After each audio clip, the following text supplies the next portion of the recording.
Hey everyone, how's it going? It is either way Randy Chavez coming at you today with a Veve OMI update video. I guess Earth 2 and Grumpycat as well. Guys, if you're new, welcome. For not, welcome back. I love y'all. Everyone say hello to Dashi. Hello, Dashi.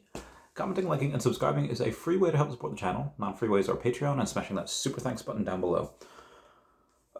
Y'all are making me do a video at midnight. Okay, so here we go. We'll start off with the Grumpycat real quick. I haven't put a ton into it recently. I put in like $400 last week. It's up about 0.5% over the last 24 hours at about $2.5 million market cap. What it'll likely do in the next couple months, if they can get the comic book released in time and they can go and have, there's other stuff they're working on as well. I'm not sure what it does. Maybe we get a little bit of a Santa rally next month. That'd be cool. The fam's growing all the time. They have daily spaces, they have whatever. I'll put in relatively small amounts, maybe like 500 a month, not a ton. That's not really where the main focus is, even though I am working on it. The big thing, what I'm going to be working on is OMI. Obviously, we're down 3.5% today to 000677. We were at like 0006 something before. Let me show you real quick. Actually, yeah, we were down at 000658. So we were way down there. We had a little bit of a run up. I don't know if that was because of the Veveverse demo, which I will definitely get into. But we had kind of a double whammy today. It had it had Dan go out and say, "Oh, hey, guess what? We have." Dan said a lot about the Veveverse, but I'll focus on OMI. Just saying like, oh yeah, land sales might not be the traditional land sales that we're used to, because the SEC is not giving us regulatory clarity on what should be, on what is and is not allowed. And this is not just for Veve, this is throughout the entire crypto space. Like Coinbase has gone in front of Congress, be like, hey, we want to have regulatory clarity to see what we're able to and not able to do. And the SEC is like, get wrecked, scrub. And then they say, okay, well, here's what we're doing. And then the SEC is, okay, security, well, and they'd sue them. And obviously the SEC is quite feckless and they just don't have a, they're not winning any of these cases. But anyway, OMI and Veve do want to err on the side of caution. So they are choosing to say like, hey, we're going to need to find a workaround around this. Similarly, the way they found a workaround around buybacks, whereas obviously you can't do a buyback because that would meet one of the prongs and possibly make OMI a security. So they did not want to do that. So they said, okay, what we'll do is we'll burn our OMI from the business development wallet. We'll make OMI to gems so that people take their own OMI and they burn it. And this way they get gems. So it's not really in our hands. We're not doing it. It's an extra step, but it's a workaround. Give us OMI to gem.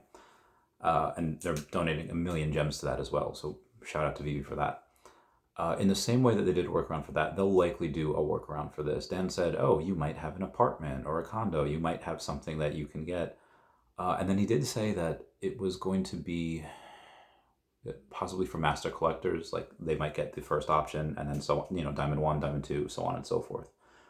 But you have the the fudder saying, oh, OMI won't have utility in the Veveverse now because we're never able to buy land. And it's like, well, that's not what he said. And that's not the consequences of it. Like, they're just not listening. The other whammy was when David was on a interview with Dr. Stuff and Crypto Rain. It was a great interview. Those guys should really do more. They're very, very good. And when I say that, I don't mean like for them to work harder. I just mean that a lot of the team should go on Crypto Rain and Dr. Stuff's channels because they're great.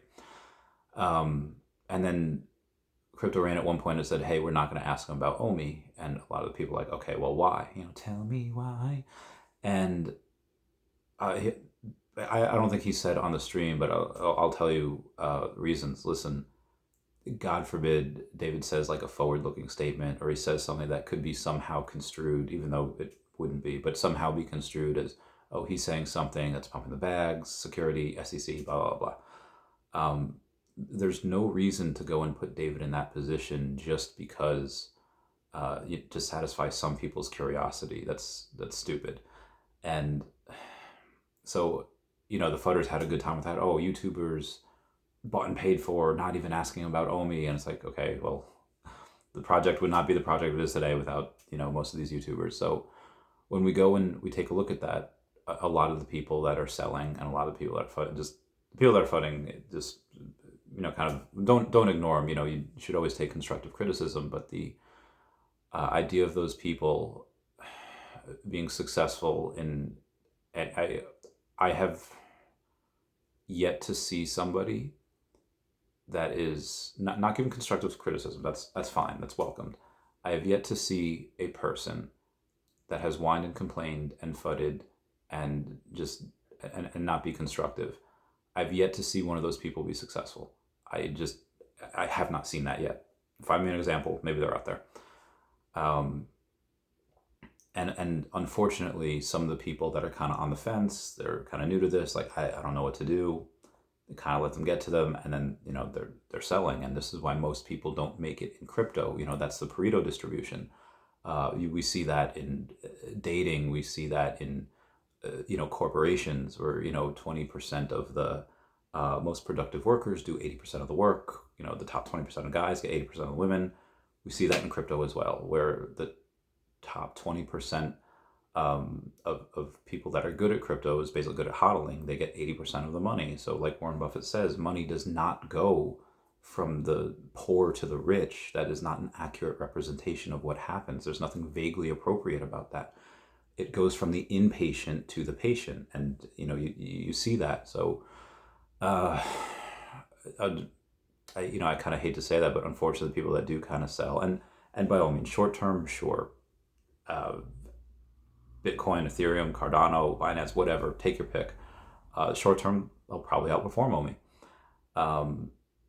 But if you have your all your eggs in one basket, which I really don't recommend, pot calling kettle black, I get it. But that's why not a lot of people make it, because the night is darkest just before the dawn, and people don't see that the dawn is coming. Anyway, so my new strategy for OMI is anything after 175 million that I buy before the end of the year. I will try to sell in January if we're up, if we're in a good decent profit from buying from these levels. I'll go and sell that, and I'll have a couple of awesome trips. I'll go to France, I'll go to Dubai. I want to do something for my birthday next month as well. I'll do that, and the goal is to get to 180 by the end of the year, which I think is fairly doable. I'm up to 176 now, so it's only 4 more million. If it stays down here, that's figure set, what, 2,800 at $3,000. Yeah, that should be easily done. 1,500 a month. However, if we go up, it's going to be hard for me to do that, which is fine. I don't need to get up to 180. But on the opposite end of that, if we stay down here for the next several months, and listen, if January 15th, January 20th comes around and we're a couple days out from that event in France and we're still in the 0006s, I am sorry, guys, that trip, going to France, going to Dubai in those 2 weeks, like, that's going to be like $8,000. That's like 12 million OMI. I'm not, like 13 million OMI. I'm sorry. I'm getting that OMI as opposed to going there, going to those things. It's just, got to take the crypto page out of the Crypto Rain playbook. What is it worth? Anyway, I feel like I've talked a lot about that. That's just my what I'm doing right now. Obviously, that's just for me. Whatever anyone else does, that's for them. But now we got to get to the demo, and boy, are there some mixed reviews about that demo. So my own thoughts, it was really heckin' cool. Like, you see, Biscuits even noticed like the fog that's on there on the demo, and it's like, oh, I didn't even notice that. You kind of have to watch it, a couple times, I guess, to see everything. But people saw it in different ways. People that saw it on their phone, they're like, oh, this is cool. This is great. A buddy of mine saw it on a big, like, flat screen at 1080p, and be advised, guys, that this was not at 1080p. This is a screen recording of a Zoom call at 720p, trying to force it up to 1080. Like, it's if there's any way to like not do this, it probably would have been that, and don't put it on a big screen. But that's what happened. So you have a couple of people that are going out saying like the demo at DCon last year looked better, and okay, well, fair point. If you're doing a couple of things like that, again, the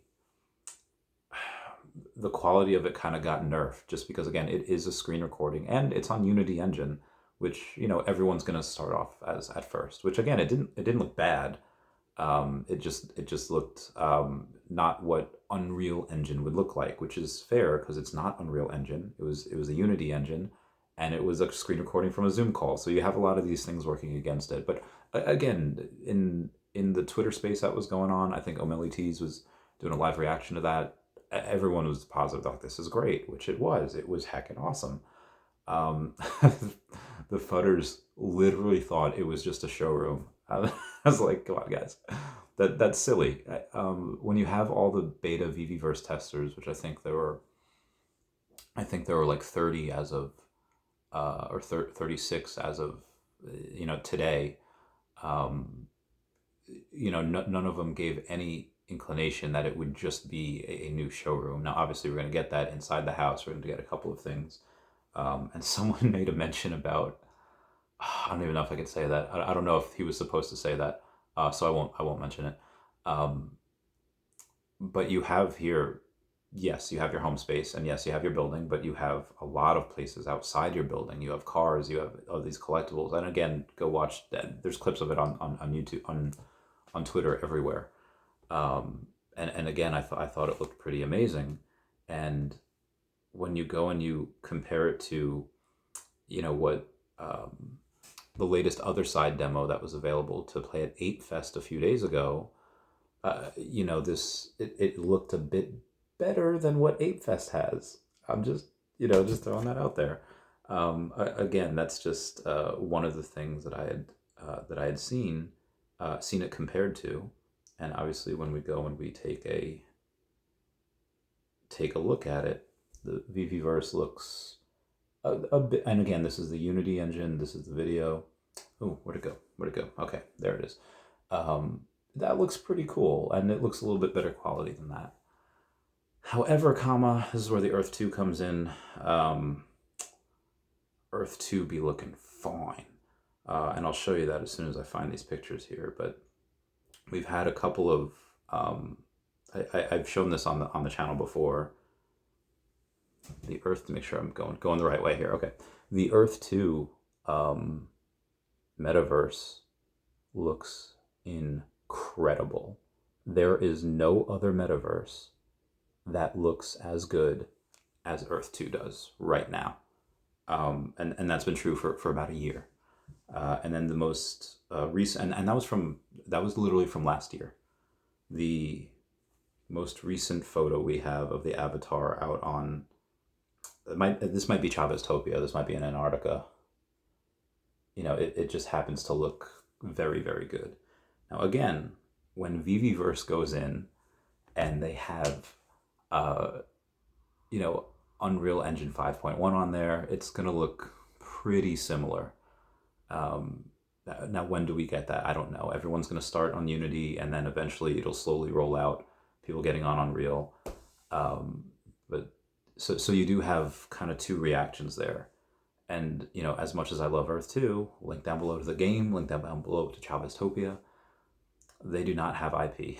Their IP is relatively non-existent. The partnership with Google Maps and the partnership with, a bunch of other small places is good, but it's, Veve's, oh God, Veve's got everything.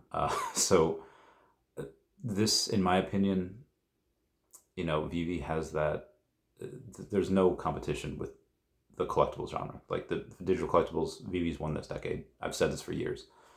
But they are going to make a big splash in the metaverse game.